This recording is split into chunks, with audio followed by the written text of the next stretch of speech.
Shalom à toutes et à tous et bienvenue, Rav Shlomo Aviner.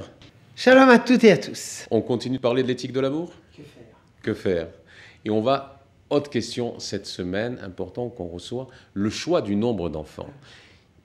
Une femme est-elle obligée d'avoir, si elle est pratiquante, si elle est shomeret mitzvot, un nombre considérable d'enfants? Qui choisit? Est-ce que c'est pas plus facile? Est-ce qu'elle a elle a le droit de dire je veux la paix, la tranquillité, avoir que 2 enfants, 3 enfants? Comment se fait ce choix du nombre d'enfants? Tout d'abord, il faut avoir l'injonction de la Torah, c'est un garçon et une fille. Au moins un garçon et au moins une fille. De ce fait, il y a l'accomplissement de la mitzvah de la Torah. Au-delà de cela, c'est optimal, à savoir le plus d'enfants possible selon vos possibilités. Et dans ce sens, on ne peut pas comparer une mère à une autre. Il y a une mère qui a une constitution physique très forte. Elle a des enfants, l'un après l'autre, et elle se porte très bien. Et bien, une mère pour laquelle la grossesse est pénible, la naissance est pénible. Pénible, et c'est un bonheur, mais c'est un bonheur difficile. Et la mise au monde, l'enfantement, tout ça, c'est difficile. Et puis l'enfant, le nouveau-né, il faut l'allaiter, c'est difficile. Parfois, il y a une dame qui a des forces mentales, psychiques, très grandes. Et il y en a une autre, elle n'arrive pas, elle s'écroule, c'est difficile. Et c'est pourquoi la Torah n'a pas dit si vous devez avoir 3 ou 5 ou 10 ou 12. C'est personnel.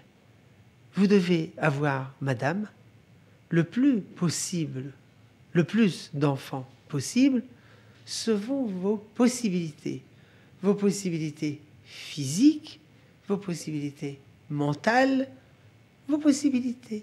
C'est vous qui choisissez. Mais qui prend madame. La décision? Parce que la contraception, c'est interdit.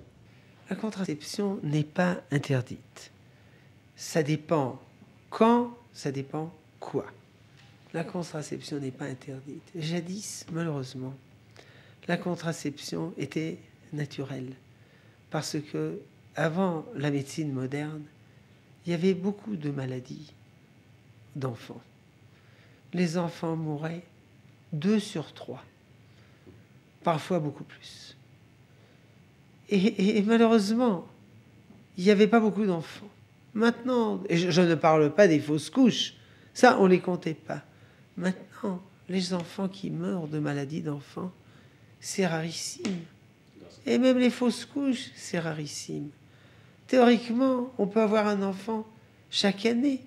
Alors vous voulez que votre femme, qui est fertile, de l'âge de 20 ans à 50 ans, elle aura 30 enfants. Impossible. Donc, on a le droit d'utiliser des moyens de contraception, tout d'abord afin de se reposer. Tout à l'heure, j'ai dit qu'il faut avoir un garçon et une fille. Mais on a également le droit de se reposer après la première naissance, 9 mois, 1 an, si c'est nécessaire. C'est pas interdit, la contraception. C'est pas interdit, la pilule. Et d'autres moyens également. Mais qui prend la décision pour revenir à la question? C'est la femme, c'est l'homme, c'est le qui, rabbin? Celui qui prend la décision, c'est essentiellement la femme. Parce que c'est la femme qui est enceinte, comme l'homme. Quand vous serez enceint, eh ben, vous parlerez. C'est la femme qui est enceinte. C'est elle qui supporte les difficultés de la grossesse, de l'allaitement, de l'éducation du nouveau-né. Essentiellement, c'est elle. Je ne dis pas que le mari participe pas, mais c'est elle. C'est dans un sens. Et dans un autre sens, c'est elle qui a besoin de cet enfant. L'enfant, c'est pas seulement une mitzvah. c'est un besoin, c'est une nécessité. C'est une nécessité de donner de l'amour. Il y a quelque chose d'intéressant. La Torah a obligé l'homme d'avoir un garçon et une fille. Et nos sages ont obligé l'homme d'aller plus loin tant qu'il le peut. La femme n'a pas reçu d'obligation d'avoir des enfants. Eh ben, ça nous fait rire. Et on pourrait savoir comment l'homme aura des enfants sans la femme. Vous venez de dire le contraire, vous venez de dire que c'est une nécessité pour elle. Oui. Il va faire un clonage? Non. C'est pourquoi Rabbi Meir Simcha de Dvinsk, dans son livre Meshech Chochma, explique ceci de la façon suivante. La Torah, de façon générale, ne nous contraint pas à faire des choses au-delà de nos facultés, de nos possibilités. La Torah ne peut pas contraindre une femme à avoir des enfants.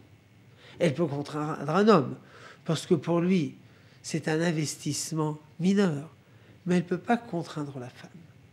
Parce que parfois, comme nous l'avons dit, la grossesse, c'est une fête, et parfois, la grossesse, c'est un calvaire.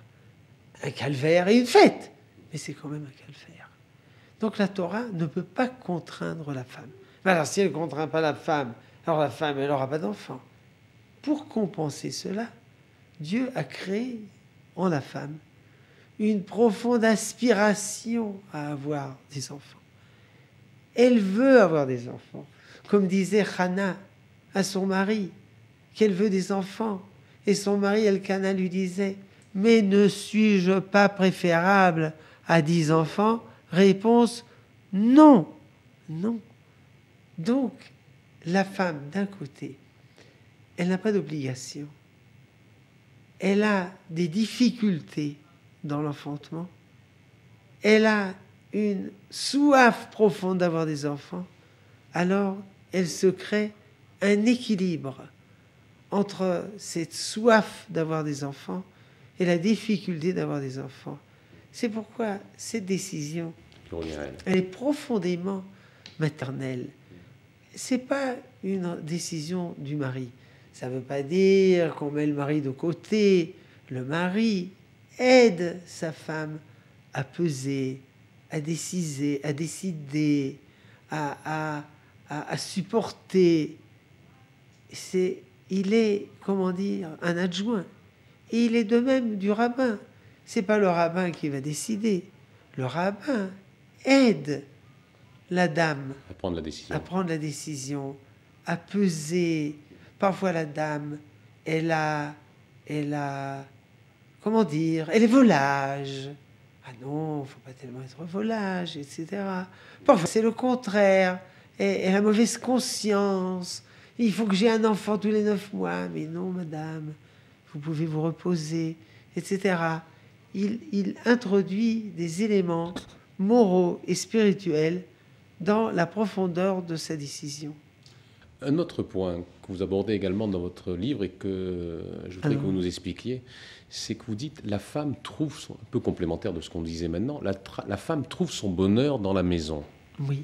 C'est elle qui est l'âme de la maison. En effet. Mais moi, je connais beaucoup de femmes qui étouffent dans la maison. Il ne faut pas être extrémiste en rien. La vertu essentielle de la femme, c'est la maison. Mais ça ne signifie pas qu'elle ne peut pas avoir une carrière d'enseignante, d'avocate ou autre chose, ou une médecin. Il faut des femmes médecins pour des femmes, et infirmières, et je ne sais pas quoi.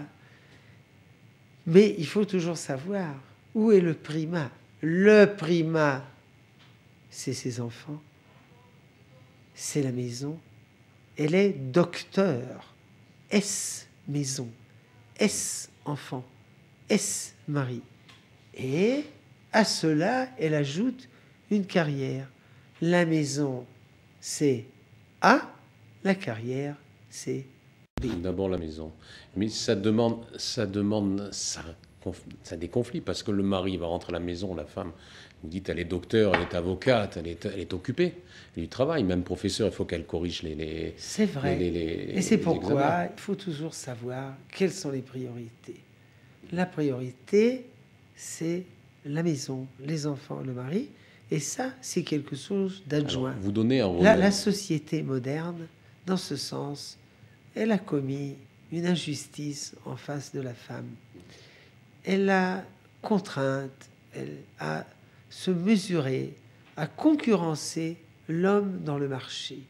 Or, c'est impossible.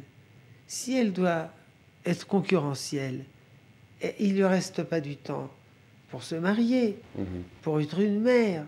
C'est injuste. La femme ne doit pas être une concurrente de l'homme sur le marché du travail. Sur le marché du travail. Il faut lui créer des travaux à mi-temps, sans que ça soit concurrentiel. Donc d'abord la maison, d'abord créer. Oui. Et pas s'effacer au niveau du travail par rapport à l'homme, pas s'effacer vis-à-vis de l'homme. Non. L'homme, c'est le travail. La femme, c'est la maison. Et après, le travail. Alors on va peut-être s'arrêter là-dessus. On commence la semaine prochaine. Sur un autre sujet. N'oubliez pas, posez vos questions régulièrement. Et Laura va venir, se fera un plaisir d'y répondre. Oui, oui. Alors, expliquez-leur comment ils peuvent envoyer leurs questions. Tout simplement, sur Mahon Meir, vous avez un emplacement pour poser vos questions. Ou sinon, sur le site de notre ami le Rav Yosef Ben Shushan, le site Oz l'Israël. À très bientôt, à la semaine prochaine. À bientôt et soyez heureux dans votre mariage. Et dialoguer, si on a bien compris. À très bientôt.